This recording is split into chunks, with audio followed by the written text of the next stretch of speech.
selamat datang di Bright Project. Sebelum nonton video kita, jangan lupa subscribe, like, comment, and share ke teman-teman kamu. Thank you.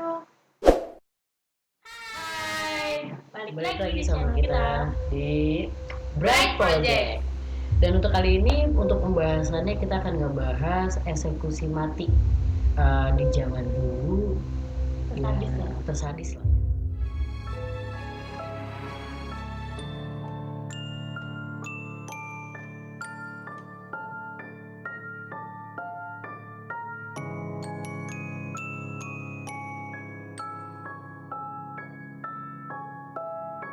Jadi kita akan ngebahas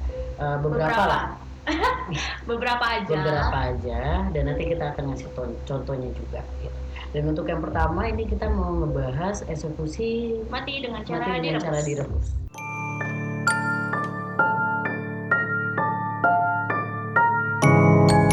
Eksekusi mati dengan cara direbus ini dilakukan di belahan dunia bagian Eropa dengan cara si tahanan di telanjangin, setelah itu didudukin di dalam bak yang udah berisi cairan mendidih, entah itu air, entah itu asam atau minyak gitu. Wow, sadis ya, cukup serem ya.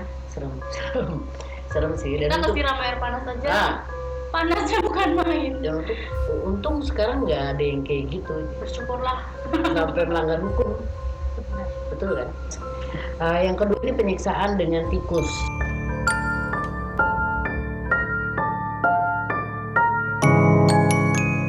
Jadi ini seperti namanya, penyiksaan dengan tikus, ya otomatis pakai tikus dong ya.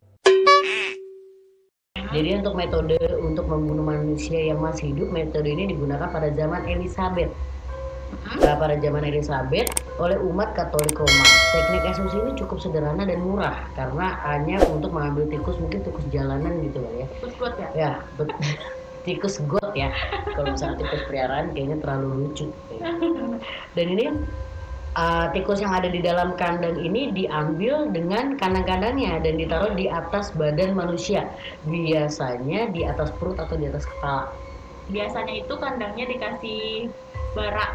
Oke, jadi ini tikusnya pakai bara, maksudnya dia dikasih arang. Oh, arang ya. Jadi karena di bagian bawah kandangnya itu dibolongin untuk si tikus mencabik-cabik perut atau kepala si tahanannya itu gitu.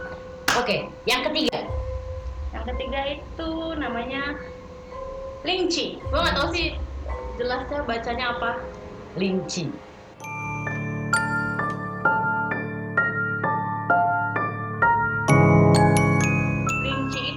Bahasa Cina yang artinya kematian dari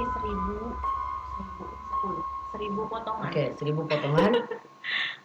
Ini katanya eksekusi paling biadab dan banyak dipraktikkan oleh orang Tionghoa pada tahun 900 Masehi. Oke. Eksekusi ini dengan cara mengiris tubuh si korban sampai mati. Terus ketika si orang itu pingsan, biasanya itu langsung ditancap pisau di jantung dan hatinya si korban. Langsung maksudnya nggak seru ya kan, itu udah disayat atau dipotong-potong habis itu dicep gitu endingnya. Oke. Itu kata gitu sih. Selain itu badannya kepala korban juga dipenggal. Mungkin berarti zaman kayak Game of Thrones kali.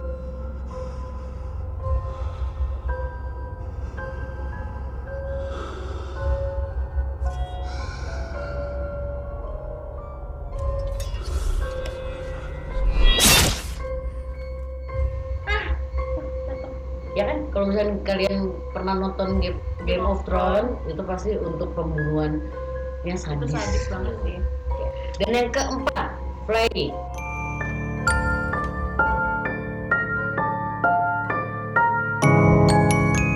Ini adalah eksekusi paling kejam yang pernah dilakukan di Timur Tengah dan Afrika sekitar 1000 tahun lalu.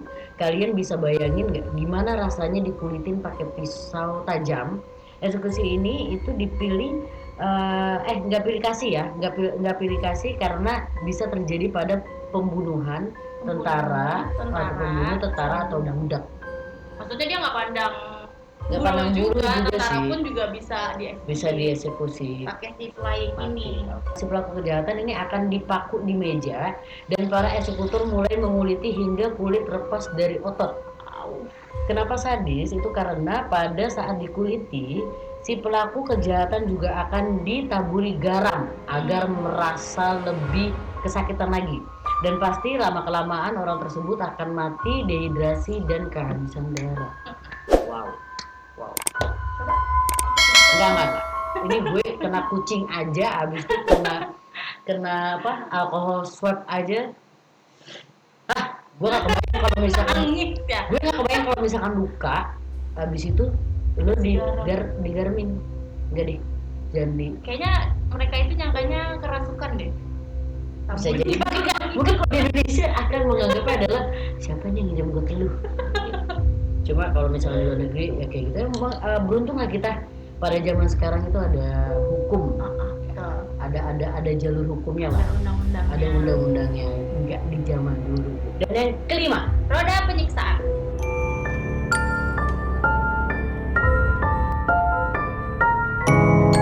Jadi metode ini dianggap paling sadis pada abad ke-18. Eksekusi ini dilakukan di tempat umum dengan cara menghancurkan tubuh mereka. Habis itu roda digunakan juga dibuat sedemikian rupa supaya mudah untuk menghancurkan kaki korban ke jari-jari roda. Dan saat putaran rodanya dimulai, tubuh korban dipukul, dihancurkan perlahan supaya si rodanya bisa gampang menghancurkan si tulang-tulang orang itu. Berarti dimasukin ke selip-selip roda. Nanti lihat gambaran di sini ya. Setelah meninggal, mayat korban akan didiamkan sampai burung-burung yang makan bangkainya. Tapi di saat udah meninggal? Iya dong. Di saat udah meninggal ya iya, karena kan didiemin gitu aja. Setelah badannya hancur, tulangnya hancur. Jadi tidak dikubur ya, jadi dimakan bangkainya oleh burung-burung. Eksekusi gergaji nomor 6. Nomor 6.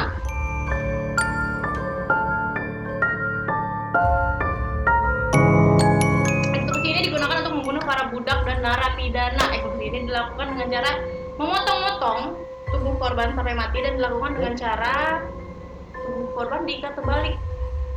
Gimana? Berarti sih gini loh, kaki di atas, kepalanya di bawah, tapi kaki di atas begini, tapi posisi terbalik. Jadi memotongnya itu mulai dari alat vitalnya. Kayaknya itu ada di film-film ada psikopat deh. Betul. Tujuan eksekusi ini untuk membuat korban mati kesakitan secara perlahan. Perlahan lagi tuh. Itu kayak langsung mati deh. Ya kalau perlahan. Tapi enggak dong, kalau misalnya dia dari alat vital cuma sampai ke perut, stop. Ngopi dulu, ngerokok dulu. Iya, tapi kan tetap kalau untuk alat vital kalau misalnya langsung mati. Ya pasti langsung mati lah. 7. Eksekusi gajah.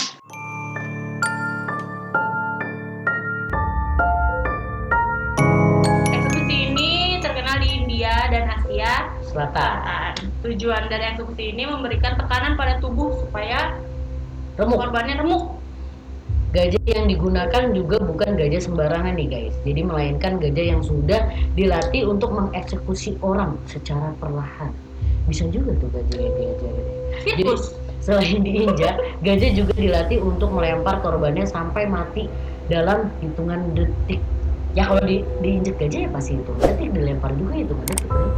Mungkin kalau misalnya badannya dulu yang diinjak atau kakinya dulu kita langsung mati.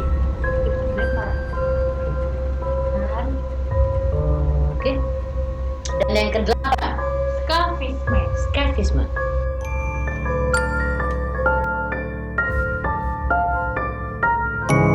Jadi Scafisme ini tuh adalah artinya ya, ini kapal yang dilubangi. Jadi ini masuk ke salah satu eksekusi terkejam karena melibatkan pengupasan kulit korban dengan perahu. Wah, gimana tuh? Jadi khususnya kepala, tangan, dan kaki nih guys. Jadi selanjutnya tubuh korban dilumuri madu untuk mengundang para serangga datang. Terus serangga-serangga itu secara brutal menggerogoti tubuh korban sampai korban kehabisan darah dan mati. Jadi karena si madu. Jadi bukan karena apa? Jadi karena manisnya madu. Jadi karena yang manis-manis itu memang kadang-kadang bahaya guys. Menggiurkan ya, tapi mematikan. Pesan moral. Betul, pesan moral. Jadi ya jangan mau dimadu. 9. Banteng Brasil.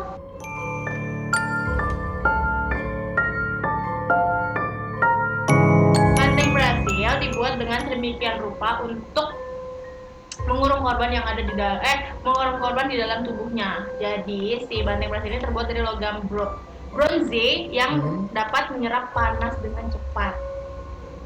Jadi si banteng dari logam, bukan banteng bin hewan, tapi logam yang berbentuk banteng. Jadi si korban itu dimasukkan ke dalam, bara api akan diletakkan di tubuh banteng. Jadi akan terbakar di dalamnya gitu. Sampai menjadi debu. Desain banteng ini juga nggak dibuat lubang di mulut supaya bisa mendengar jeritan si. Jadi jangan deket-deket sama banteng. Takut lah. Gila, siapa yang nggak takut dengan kekejaman zaman dulu? Dan ini 10. Ini The Colombian necktie.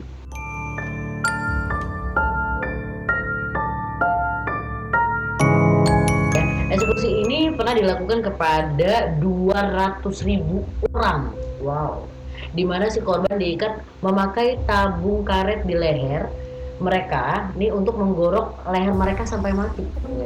Jadi eksekusi ini dilakukan untuk menggorok leher korban dan lidah korban menjulur melalui luka di leher. Luka di leher berarti ke dalam. Keluar dari situ. Oke, si korban akan mati kehabisan darah dan luka serius di leher. Ya pasti sih kehabisan darah. Pastilah. Jadi menurut kalian dari 10 yang sudah kita bacain, yang mana yang sadis? Paling sadis. Yang paling kalian takutin? Yang paling. Kalau lo yang mana? Kalau gue gergaji sih. Gak kebayang gitu, gergaji gue nggak pisok sama gunting atau silet aja tuh, gue tipe kalau orang yang paling ngilu lah ya. Lagi gergaji. Kalau gue yang ketiga, yang dipotong-potong, terus ditacep. Jadi udah. Oh, yang disayat-sayat habis itu di. Itu sakit banget. Next kita bakal bikin video yang lebih seru lagi, lebih menghibur kalian lagi. Dan bosan-bosan biar kita ya, oke. Bantu dukung channel kita dengan cara subscribe, like, komen, dan share ke teman-teman kalian. Segitu dulu dari kita. Bagi yang telah menonton video ini, dukung channel kita dengan cara subscribe, like, comment, and share ke sosial media kalian ya. Terima kasih.